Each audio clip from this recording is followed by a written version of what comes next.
Assalamualaikum everyone, this is Abrar and you are watching now AB Speaks. Today the topic of concentration is that how to discover your talent.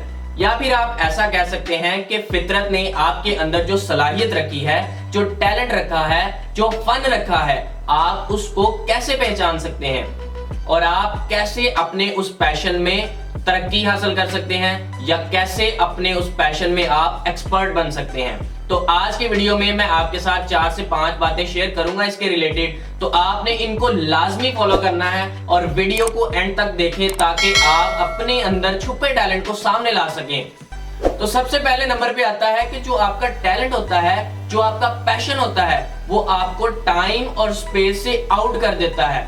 मसलन एक Michael angio statue बनाता था, ठीक है, portraits बनाता था, sketch करता था, लोगों के चेहरों की स्केचिंग करता था, आर्टिस्ट था। और लिखने वालों ने लिखा है कि वो इतना मगन रहता था अपने काम में कि 15 से 16 दिन बगैर रुके वो स्टैचू बनाने में गुजार देता था। बाइबल में जो भी कैरेक्टर्स बयान किए गए थे वो उनके कैरेक्टर्स को पोर्ट्रेट्स बनाता था, उनके स्टैचूज बनाता था। और लिखने वालों ने ये भी लिखा है कि एक मर्तबा वो एक स्टैचू बना रहा था तो उसको बनाते वक्त वो उसमें इतना मगन हो गया कि 16 दिन गुजर गए।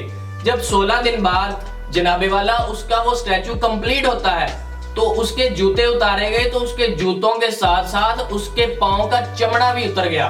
इतना मगन वो अपने टैलेंट में, अपने पैशन में। और यही बात है कि उसे अपने पैशन की वजह से टाइम और स्पेस की कोई परवाह नहीं थी और वो इतना मगन था अपने कामों में। और फिर जब उसने वो स्टैचू बनाया तो उसने जब उसे देखा तो वो अपने ही स्टैचू को देखकर पागल हो गया कि यार इतना अच्छा शाहकार बना डाला है। और वो उससे बोलता रहा कि यार तू बोलता क्यों नहीं है। अपने स्टैचू से कह रहा था कि यार तू बोलता क्यों नहीं है। उसमें सिर्फ बोलने की ताकत नहीं थी, बाकी सारा कुछ उसने रियलिटी जैसा बना दिया था। तो ये होता है टैलेंट। कैसे पहचाना उसने टाइम और स्पेस की फिक्र नहीं की बल्कि अपने काम में मगन रहा। और दूसरे नंबर पे बात आती है कि वो काम आपको थकाता नहीं है, आपको बोरियत का एहसास नहीं होता वो काम करते वक्त। मिसाल के तौर पर कि ये पेंसिल है, ठीक है, ये लिखने के लिए बनी है, तो ये इससे आप लिखते जाएं तो ये लिखती ही रहेगी क्योंकि इसका काम है कि ये लिखेगी बस, क्योंकि ये बनी ही लिखने के लिए है। ये अलग बात है कि जब इसमें से इंक खत्म हो जाती है तो ये नहीं लिखती, क्यों? क्योंकि ये डेड हो चुकी होती है, वो तो एक अलग मैटर है ना। लेकिन इसका काम है लिखना, तो ये एंड तक लिखेगी ही, इसके अलावा कोई काम नहीं कर सकती। इसी तरह जो टैलेंट आपके अंदर है ना, आप भी सिर्फ वही काम कर सकते हैं, उसके अलावा कोई काम आपसे उस तरीके का नहीं हो सकेगा जिस तरीके का आप वो काम करेंगे जिसके लिए आप बने हैं। जैसे एक पंखा है, ठीक है, एक पंखा आम होता है, उसका काम है हवा देना, तो वो सिर्फ हवा ही देगा, इसके अलावा कोई काम नहीं कर सकता। आप उससे कोई काम नहीं ले सकते, ठीक है। और वो 5-10 साल चलता रहता है, लास्ट पे जाके वो खराब हो जाता है, लेकिन फिर भी वो अपने काम के अलावा कोई दूसरा काम नहीं देता, ठीक है। तो ये बात है कि आपका पैशन जो होता है वो आपको थकाता नहीं है, बोरियत का एहसास नहीं होने देता। तीसरे नंबर पे आता है कि जो आपका टैलेंट होता है ना, जो आपका पैशन होता है, फिर आपकी रिस्पेक्ट जुड़ जाती है उसके साथ।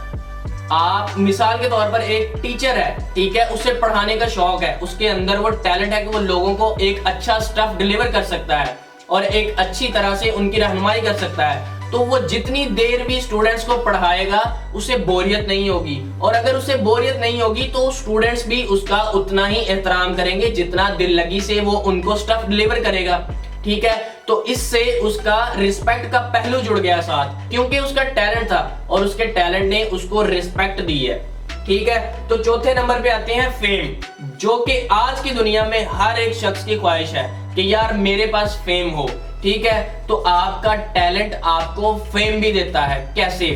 आप कोई भी नाम सुनते हैं, मिसाल के तौर पर मैं कहता हूं जी कायदे आजम, तो फौरन आप सबके जहन में आ जाएगा कायदे आजम मोहम्मद अली जिन्ना।